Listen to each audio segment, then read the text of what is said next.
స్థానిక సంస్థల్లో 42% బీసీల రిజర్వేషన్ కోసము రాష్ట్ర ప్రభుత్వం ప్రత్యేక ఆర్డినెన్స్ అయితే తీసుకొస్తున్నది. 2018 పంచాయతీరాజ్ చట్టంలో కొన్ని సవరణలు చేస్తూ ఈ లోకల్ బాడీ ఎన్నికల్లో 42% రిజర్వేషన్ కల్పించేందుకు కసరత్తు మొదలుపెట్టినట్టు తెలుస్తోంది. రైట్, దీని మీద అనేకమైనటువంటి కొన్ని ప్రశ్నలు అయితే వస్తూ ఉన్నాయి. ప్రధానంగా కల్వకుట్ల కవిత అయితే నిన్న సంబరాలు చేస్తూ దాన్ని స్వాగతిస్తుంటే బీఆర్ఎస్ పార్టీకి సంబంధించిన కొంతమంది నేతలు కొంత వ్యతిరేకిస్తున్నట్టు కనిపిస్తుంది. గంగుల కమలాకర్ కావచ్చు, ఇతర నేతలంతా కూడా ఈ ఆర్డినెన్స్తో కాంగ్రెస్ బీసీలను మోసం చేస్తున్నట్టు ఒక స్టేట్మెంట్ ఇచ్చారు. మాట్లాడే ప్రయత్నం చేద్దాం. బీసీ సంఘం జాతీయ అధ్యక్షులు, బీసీ సంక్షేమ సంఘం జాతీయ అధ్యక్షులు, రాజ్యసభ సభ్యులు ఆర్కృష్ణ గారిని ఒకసారి మాట్లాడేటువంటి ప్రయత్నం చేద్దాం. సో ఆర్కృష్ణ గారు ఎట్లా చూస్తారు? కల్వకుట్ల కవితనేమో నా పోరాటం వల్లనే ఈ యొక్క 42% రిజర్వేషను ఈ ఆర్డినెన్స్ వచ్చిందని చెప్పేసి నేను సంబరాలు చేస్తూ ఉంది. సో ఎట్లా చూస్తారు? అంటే బీసీ సంఘాలు కొట్లాడినా లేక కవిత కొట్లాడితే ఎవరు కొట్లాడితే ఈ 42% రిజర్వేషన్ అమలవుతుంది? బీసీ సమాజం అంతా 42% కావాలని చెప్పి దాదాపు 30 ఏళ్ల నుంచి పోరాడుతున్నాం. ఇది బీసీల పోరాట విజయం, అందరి పోరాట విజయం. ఎవరెవరైతే ఈ సమస్యకు మద్దతు ఇచ్చారో అందరి పోరాట విజయం. ఇది కొందరి పోరాట విజయం కాదు, అందరి పోరాట విజయం.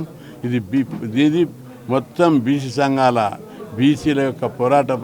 ఇందులో ఈ ఉద్యమంలో వేలాది మంది పాల్గొన్నారు. కాబట్టి ఇది బీసీల పోరాట విజయంగా నేను భావిస్తున్నాను. ఏదైతే బీఆర్ఎస్ నేతలు గంగుల కమలాకర్ గారు కామెంట్ చేస్తున్నారు, ఏదైతే ఈ ఆర్డినెన్స్ ద్వారా బీసీలను మోసం చేస్తుంది కాంగ్రెస్ పార్టీ అని ఒక స్టేట్మెంట్ ఇచ్చారు. మోసం అనుకోవాలా, లాభం అనుకోవాలి? ఇది రాజకీయ కోణంలో చూడద్దు. ఇది రాజ్యాంగంలో ఏముంది? మేమేమన్నాం?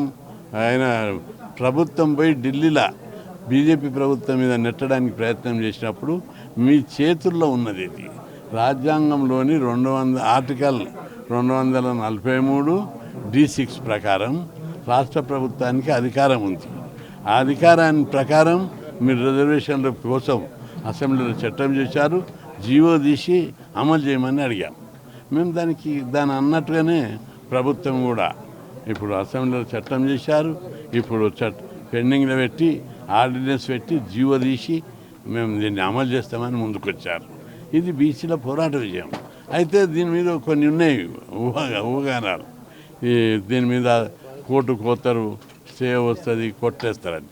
ప్రతిదీ బీసీలకు ఇచ్చే ప్రతి సందర్భం, మండల్ కమిషన్ అప్పుడు కానీ లేదా మురళీధర్ కమిషన్ అప్పుడు కానీ రిజర్వేషన్లు పెట్టిన ప్రతి సందర్భంలో దాన్ని వ్యతిరేకించే వర్గాలు ఉంటాయి. కోర్టులకు పోతారు, గొడవ అవుతుంది. గొడవ అయినాకనే విజయం వస్తుంది. కాబట్టి ఇక్కడ కూడా అన్నిటికీ సవాల్గా ఎదుర్కొంటాం. ఇప్పుడు ఈసారి కోర్టులకు గెలుస్తుందని మేము భావిస్తున్నాం. ఎవరైనా పోరని నేను అనుకుంటున్నా. బీసీలకు ఏమడిగినాం మేము? వాళ్ళే ఓసిలే అంటున్నారు చాలామంది. అన్న బీసీలకు ఇస్తే మాకేం అభ్యంతరం అన్నా, మీకేం చీఫ్ మినిస్టర్ ఇస్తలేరు, పెద్ద ఏం ప్రాబ్లం లేదు.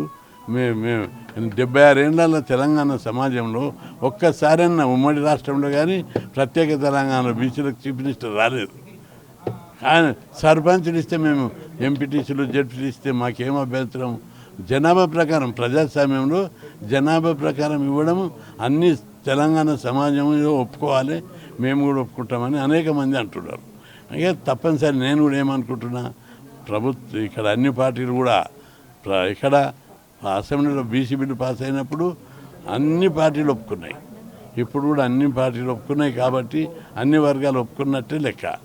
రెండోది, ఒకవైపు రాజ్యాంగం ప్రకారం ఇవ్వాలని ఉంది, ఇంకొక వైపు చట్ట ప్రకారం ఇచ్చారు, ఇంకొక వైపు జనాభా లెక్కలు ఉన్నాయి. అసెంబ్లీలో చట్టం చేశారు, సుప్రీంకోర్టు తీర్పు అనుకూలంగా ఉన్నది. కాబట్టి అన్నీ బీసీలకు అనుకూలంగా ఉన్నాయి. కేసు పోయినా గెలవరు, బీసీలో గెలుస్తారని మేము భావిస్తున్నాం. రాజ్యాంగంలోని 9th షెడ్యూల్లో చేర్చాలి. ఇది ఉద్యోగాలు కావచ్చు, విద్య కావచ్చు, ఇక రాజకీయాల్లో దీన్ని పక్కడబందిగా అమలు చేయాలని ఒక డిమాండ్ కూడా వినిపిస్తుంది. సో రాజ్యసభ సభ్యులు ఏం చెప్తారు? పార్లమెంటు ముంగిట బిల్లు ఉన్నది, అది కూడా సరైనటువంటి డిమాండు, మంచి డిమాండు, పర్మనెంట్ సొల్యూషన్ అది.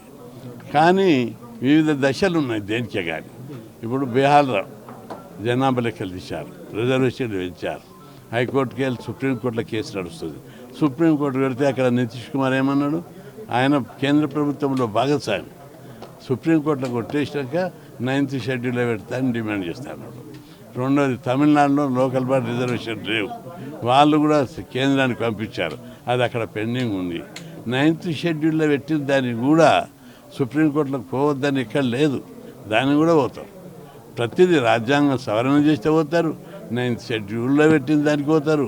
ప్రతి సందర్భం లోపల బీసీలకు ఇచ్చే ప్రతి రాయితీ, ప్రతి రిజర్వేషన్, ప్రతి బెనిఫిట్ మీద కూడా అప్పుడు కేంద్రంలో విద్యా సంస్థల రిజర్వేషన్లు పెడితే కూడా మండల్ కమిషన్, రాజ్యాంగబద్ధమైన మండల్ కమిషన్ సిఫార్సు చేస్తే కూడా దాని మీద కూడా సుప్రీంకోర్టులో కేసులు వేశారు.